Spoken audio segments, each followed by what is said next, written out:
trabajando en conjunto con el Instituto de Investigación que preside el economista Juan Miguel Massot, realiza el estudio económico de cada uno de los meses, bueno, resaltando cuáles son las situaciones que desde el punto de vista económico más resaltan en el país, y también, por supuesto, todo lo que tiene que ver con la región y con el mundo en general, ¿no?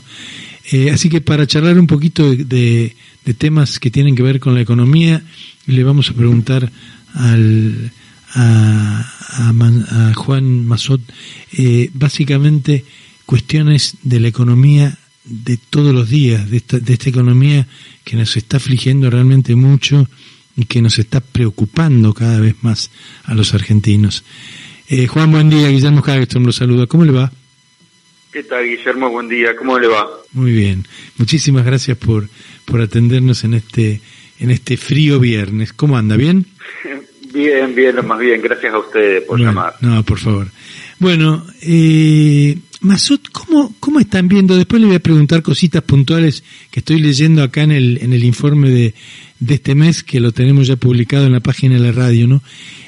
Pero ¿cómo está viendo la evolución de esto que empezó siendo, bueno, qué barbaridad, cuánta inflación, y ahora es una cosa que verdaderamente está como encendiendo, ya no sé si tantas luces amarillas, ¿no? Pareciera como que ya empiezan a prenderse también las coloradas, ¿no? Sí, efectivamente, es un proceso que ya hablamos ya de proceso inflacionario, ¿no? Una inflación mediana alta, sí, que lógicamente no puede dejar de preocupar. Una inflación del 1% mensual es preocupante en los estándares sí, que teníamos por lo menos hasta hace un año atrás. Uh-huh. Hoy una inflación como la que tenemos en Argentina de entre el 5 y 7% mensual, bueno, es una inflación realmente muy, muy complicada, porque es difícil para la población, es difícil para el gobierno. Uh-huh. Es decir, es difícil para la población porque pierde poder adquisitivo, las empresas le generan incertidumbre, no saben cómo gestionarse financieramente, comercialmente, detiene planes de negocios, es decir, también genera problemas hacia adelante, uh-huh, y también el gobierno de cómo resolverlo y cómo hasta gestionar su propia deuda pública, que es importante, en un marco que además hay responsabilidades a cumplir con, o deberes a cumplir con el Fondo Monetario para estabilizar la economía del país. Claro. Es decir, tanto los ciudadanos de a pie, diríamos, los empresarios, cualquiera sea, desde una pyme, una gran empresa, uh-huh, los productores agropecuarios y hasta el mismo gobierno y las provincias, no solamente el gobierno federal, estamos hablando también de las provincias, claro, porque reclamos salariales, claro, la recaudación no tiene por qué cumplir, hay que pagar intereses de deuda, etcétera, cada vez más elevados, y esto hace que la situación en general sea mala. Entonces, es como usted dice, preocupa mucho, y se ve que los instrumentos que se habían estado aplicando hasta el día de hoy, que se incluía un dólar que se iba atrasando, un dólar oficial, ¿no es cierto?, que se iba atrasando, uh-huh, tarifas muy planchadas, en algunas demasiado excesivamente planchadas, o incluyendo el tema combustibles, energía, y por otro lado todo lo que tiene que ver incluso los salarios que habían ido quedando atrasados, algunos hoy está generando una presión hacia el alza y generando un círculo vicioso que lo único que conduce es a que la tasa de inflación de meses anteriores sean siempre pisos para la futura. Claro. Entonces, en promedio estamos hablando, ¿no? Sí. Y esto es difícil de manejar, porque el gobierno tenía por un lado las tarifas, el dólar y demás que iba como anclando, hoy ya no lo pudo anclar tanto, no solamente por el fondo, sino porque es demasiado, queda demasiado se abarata demasiado. La brecha con el dólar paralelo, blue, se hace cada vez más grande, ¿no? Ahí hay un problema, evidentemente. Sí, se ha estabilizado. Se recuerda que ya en la época de la pandemia, cuando comienza este gobierno, hubo momentos de 100, 120, y ahí sí, la brecha y se puso muy caliente. La brecha llegó a un tiempo atrás a menos del 90, menos del orden del 80, y ha vuelto a subir. es una brecha muy elevada, eso también genera incertidumbre, porque si la situación es inestable, estamos en el medio de una crisis, los empresarios, los comerciantes, los sindicatos y demás no saben si ese dólar, si esa brecha se va a poder continuar hacia futuro, entonces eso genera incertidumbre sobre cómo manejar los costos, los precios a futuro, los precios de reposición. Hay precios de reposición que se están manejando cada vez más con el precio del dólar blue o algún dólar, diríamos, financiero o una combinación. Entonces estas brechas no son muy positivas, no son para nada positivas, sobre todo cuando se sostienen en el tiempo y están en un marco de inestabilidad económica creciente. Porque ¿qué es lo que piensa la gente? Que en algún momento esa brecha se cierra. Claro. Y no se cierra hacia abajo, hacia el dólar oficial. Lo que piensan es que se cierra hacia arriba, hacia un dólar más cercano al blue. Y entonces esto genera también mucha presión. Entonces la situación, cuando uno empieza a ver incluso los componentes que están dando vuelta a las variables una por una, ve que en todos lados comienzan a aparecer agujeros en el bote, ¿no? Claro. Entra agua por muchos agujeros, no por uno o dos. No es solamente emisión monetaria, excesos monetarios, sino que comienza a haber otras cuestiones generando un círculo vicioso entre déficit monetizado, es decir, emitir para financiar, aumento de algunos costos, que incluso hay presión de costos internacionales. Después tenemos el tema, salarial, tarifa, el dólar y todo ese círculo que comienza, que ya, si de por sí los controles, que era el otro elemento, diríamos, de anclaje, que los controles de precios, poner precios de referencia, etcétera, que en algún momento, cuando uno tiene una tasa de 1% mensual, pueden llegar a ayudar a coordinar expectativas. Cuando uno ya pasa del 2%, 3%, empiezan a tener, no tienen ninguna relevancia, y cuando se mantienen en el tiempo, mucho menos. Además son muy pocos los productos con respecto a la cantidad de productos y al abanico de oferta que hay en el país, ¿no? Los que tienen precios cuidados son poquísimos. Sí. En líneas generales son poquísimos, tal cual. Son cientos de artículos, cuando un supermercado común tiene muchos miles de artículos, de ítems. Claro. Y sin contar los productos frescos, lo cual cada tanto aparece alguien que dice que se los va a controlar, se va a poner precio de referencia, lo cual es una tontera. Eso es imposible. Son mercados muy descentralizados y que además están cuestiones tan básicas como una inundación, una sequía, una pedrada, la temporada, la estacionalidad, si se ha sembrado. Son muchos factores los que inciden en la formación de ese determinado valor, ¿no? Además de todo esto. Sí, pero por supuesto, fíjese una cuestión. Ya en la época de la Segunda Guerra Mundial y poco después, un gran economista fue director de la Oficina de Control de Precios, llamémosle, de los Estados Unidos, Galbraith. Y este gran economista, que no podría decirse que era un hiperortodoxo, para nada, una persona que entendía de las cuestiones y un hombre práctico también, no solamente una gran cabeza intelectual, sino un tipo práctico, lo que dijo, llegó un momento que fue muy claro, dice, acá lo que podemos controlar, y por esta circunstancia donde todo el país está reunido en torno a un esfuerzo de guerra, son los precios de los insumos claves. Claro. Pero después ir al abanico de productos finales es un disparate, no se podía hacer. Claro. Y estamos hablando de una economía de los años 40, de los años principios de los 50, que es una economía muy pequeña en términos de diversidad de bienes y servicios comparada con una economía moderna, incluso con la Argentina. Entonces, este tipo de cuestiones puede servir a veces para poner precios de referencia, para que la gente sepa, por ejemplo, cuánto debería estar más o menos el precio, no sé, supóngase, del kilo de harina 000, 40 y demás, para que tengan una idea, pero de ahí a salir a controlar a los comerciantes o a los empresarios y empezar a amenazarlo no tiene no es efectivo, diríamos. Claro. Ni tampoco resuelve el problema.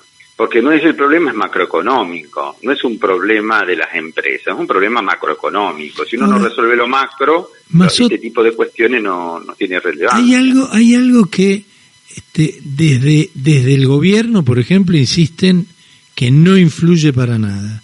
Y sin embargo, después uno cuando escucha economistas que no forman parte del gobierno, e incluso mucha gente que sabe de economía, pero que a lo mejor no es puntualmente economista, dicen, bueno, Lo que pasa es que hay una emisión brutal de la deuda interna y de lo que se emite, nadie habla, y eso se supone que también tiene que, de alguna manera, incidir. ¿Por qué se habla solamente de la deuda que tenemos con el fondo y pareciera que ese es el mal mayor, cuando en realidad hay, ayer o antes de ayer, el ministro Guzmán tuvo que renegociar algo así como 700.000 millones de pesos, ¿no? Con nuevos bonos, etcétera. ¿Eso también influye o no? Bueno, sí, llama la atención porque la deuda interna, donde se está, o sea, el gobierno emite, diríamos, para financiar al gobierno, sí, el déficit, también emite bonos, sí, pero además tenemos no solamente la deuda oficial del Tesoro, que cada vez influye más, sí, en los bonos indexados por ser, es decir, indexados por inflación, claro, lo cual se imagina que eso es gravísimo cuando un porcentaje muy elevado de la deuda comienza a estar indexado, sí, por inflación, cuando la inflación está arriba del 65% anual, es decir, es una cosa, es una bomba de tiempo.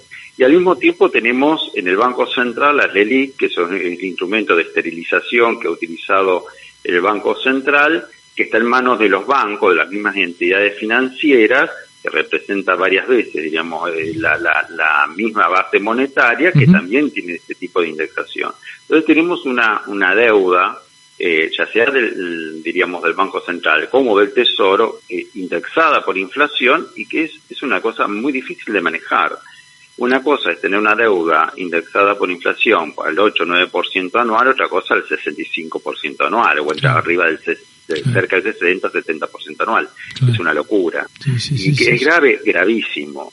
El problema de la deuda con el fondo, por ejemplo, eran los plazos, que bueno, ahora se renegocian, y la generación de los dólares, y por lo tanto la capacidad del Tesoro para adquirir los dólares y poder ir y pagar, cumplir con los servicios de la deuda. Básicamente, en primer lugar, los intereses, y después vamos viendo el tema capital. Claro.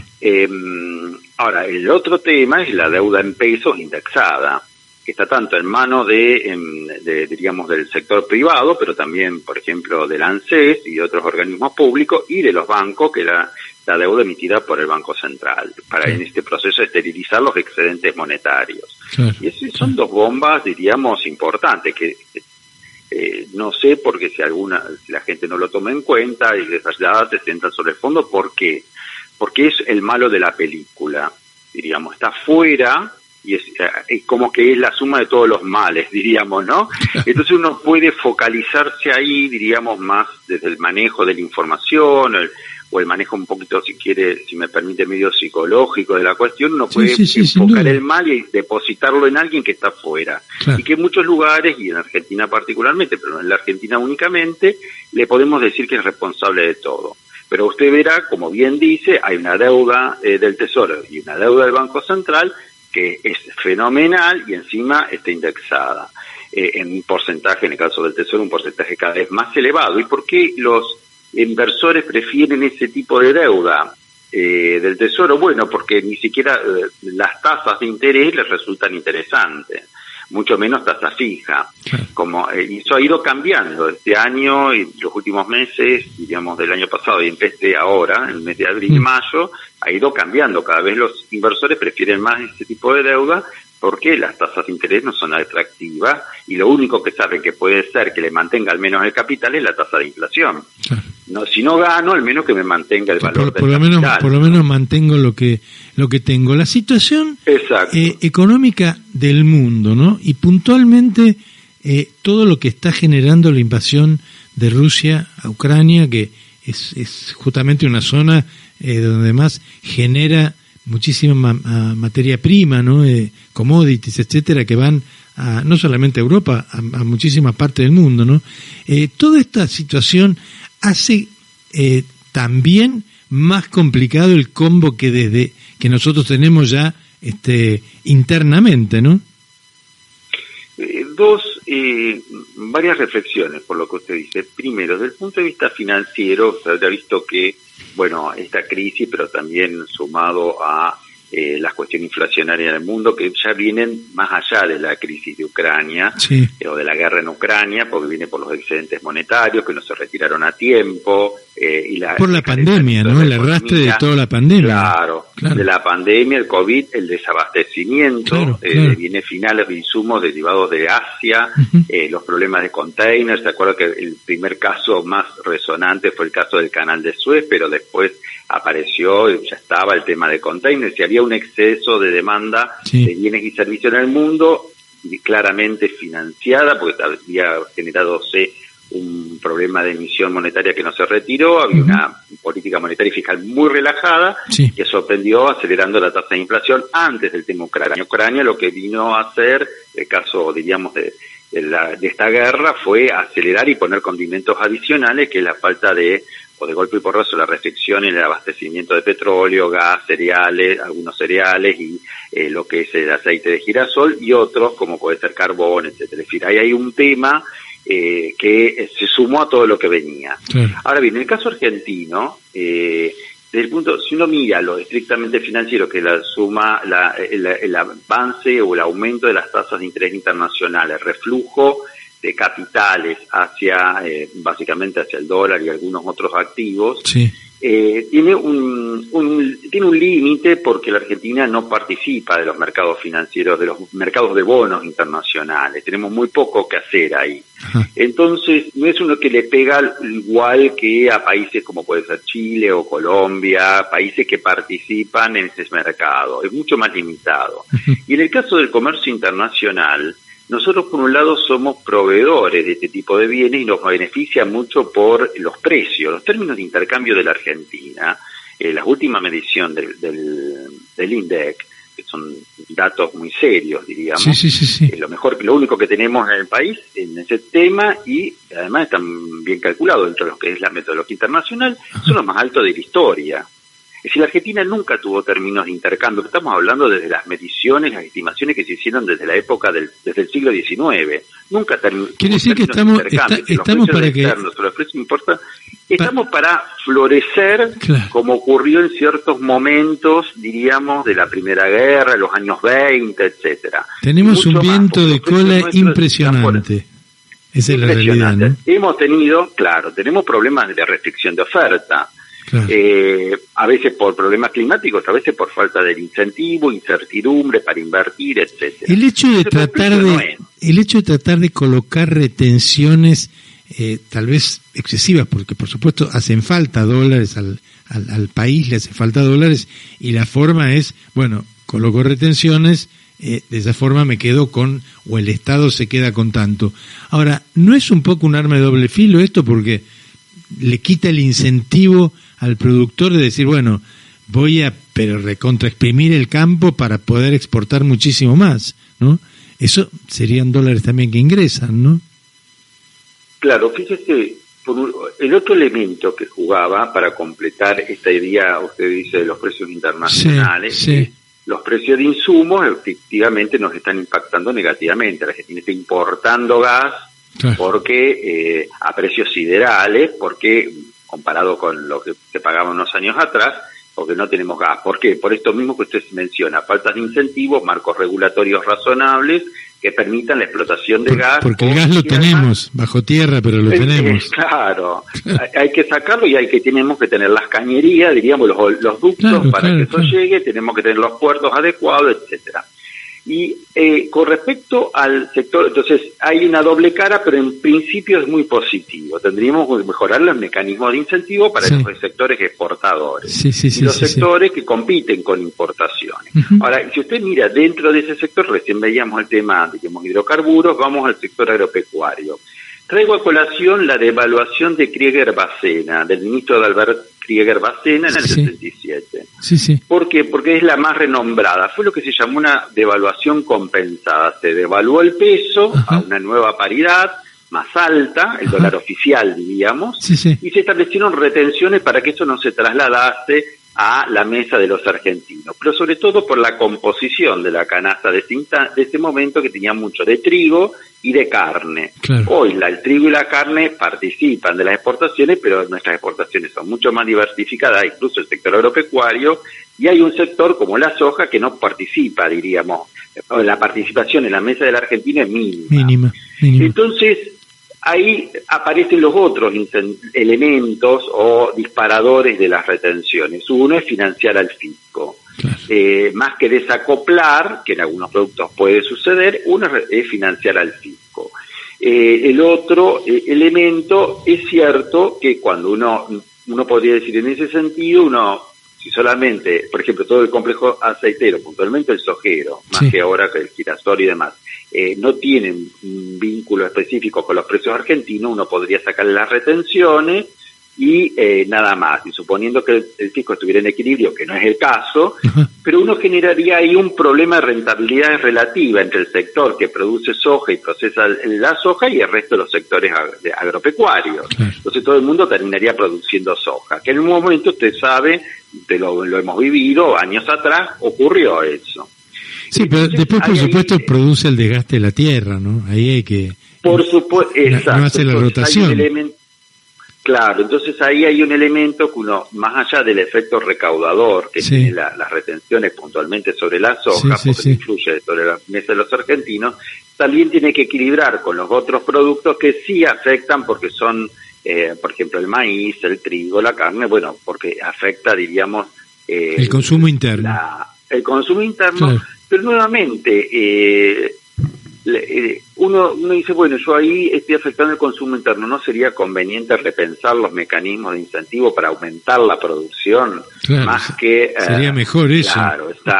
Claro, porque no solamente exportaríamos más, sino que tendríamos la oferta necesaria para tener los precios, para que los precios internos, y hay que pensarlo mejor, ahí se pueden segmentar los productos, segmentar los mercados, tiene una serie de elementos, de instrumentos que generan, en definitiva, un ralentizamiento, o sea, que no se produzca, no hay incentivos para producir todo lo que se podría producir.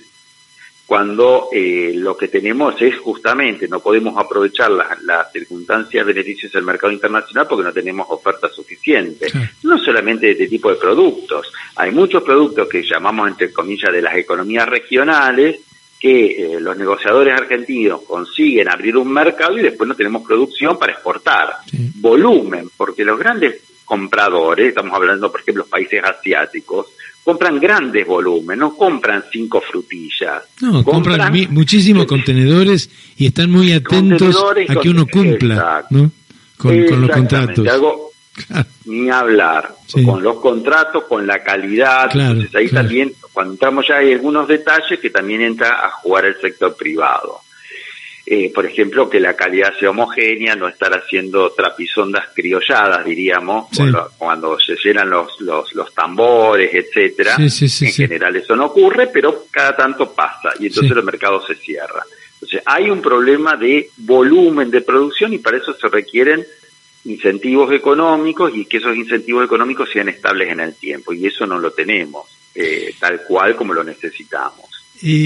Juan, le hago la última porque siempre que charlo con usted me pasa lo mismo, se me vuela el tiempo, pero la última que le hago, ¿le parece que estamos, porque hay mucha gente que, y tal vez con razón, porque hasta ahora me parece que están más cerca de un pronóstico acertado, hay quienes dicen, estamos mucho más cerca de una hiperinflación que de poder controlar esto y empezar lentamente a inclinar esta curva de crecimiento, ¿no? ¿A usted le parece que estamos cerca, estamos frente a un panorama que puede de alguna manera permitir o facilitar la llegada de una hiperinflación que ya vivimos, ¿no? Por otra parte. Yo diría que no, por lo menos a corto plazo no, Guillermo. Es decir, el futuro está abierto y en ese sentido no está abierto hacia lo positivo a corto plazo, sino a tener problemas inflacionarios importantes. Si usted me dice una inflación de 100%, uno puede decir, bueno, si las cosas no se hacen bien y la gente crece la desconfianza en el peso, etcétera, puede ser que lleguemos a tener entre 80, 100, 110 eso no es hiperinflación, seamos concretos. No es para quienes vivimos la hiperinflación, el 100% no es hiperinflación. No es hiperinflación, claro, es una altísima inflación. Una inflación alta. Que tiene, exacto, una inflación muy alta, pero no es hiper. Lo que se ha visto que los procesos de hiper históricos en muchos países y también han tenido que ver con guerras, con desmoronamientos de gobiernos y una hiperdesconfianza en la moneda nacional que conduce a que el gobierno desfinanciado emite toneladas de billetes y que son despreciados por toda la población en un marco institucional de desmoronamiento. Tenemos los países, las famosas hiperinflaciones de Europa Central, la alemana, la austríaca y demás, en marco de lo que es lo posterior a la Primera Guerra. Estamos hablando de una situación. Y en América Latina fue en los 80, producto, más allá de algunos eventos muy puntuales de altísima inflación en los 70, tenemos la crisis de la deuda, la imposibilidad de gestionar la inestabilidad macroeconómica que siempre era explosiva. Ahí tenemos la hiperinflación boliviana, la argentina, después era la brasileña, es decir, porque fue un fenómeno que casi no se podría decir que era regional, ¿no? Aquella. Regional y muy atado a una situación del sector externo de los países sumamente complicada, fiscal, que no era posible financiar con bonos, un repudio de la moneda nacional y una inestabilidad y un debilitamiento institucional, una erosión de las bases fundamentales de cómo funciona el gobierno para que la gente tenga confianza en el gobierno y después en la moneda que emite el gobierno, en los bonos que emite el gobierno. Eso todavía tenemos desconfianza en nuestra moneda desde hace muchísimo tiempo, cada vez tenemos más en estos meses, estos años. No queremos los bonos del gobierno, nos tienen que colocar bonos por obligación, casi o a tasas altísimas o indexados, si no los acepto y a muy corto plazo, pero todavía la instancia de desgobierno, como puede ocurrir en una guerra o en una erosión brutal de la capacidad del gobierno para gestionar las cuestiones normales de la economía y del país, eso no se ve. Hay cuestiones políticas, hay cuestiones institucionales. La Argentina lo ha vivido incluso en estos últimos 20 años, pero no se ve a corto plazo ese desmoronamiento, ¿no? Bueno, como reflexión final, ha sido bastante optimista, así que para ser viernes es un mensaje bueno. Exacto. Para la gente.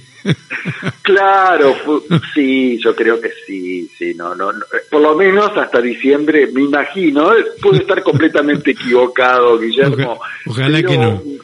Nosotros confiamos ciegamente en Massot. No, por favor, porque eso me pone una carga de responsabilidad infinita. No puedo, no estoy a la altura de las circunstancias. Juan, le agradezco muchísimo, ha sido interesantísima la charla como siempre. Le mando un abrazo muy grande. Gracias a usted, un abrazo grande y muy feliz fin de semana para usted y toda la audiencia. Muchas gracias, hasta pronto.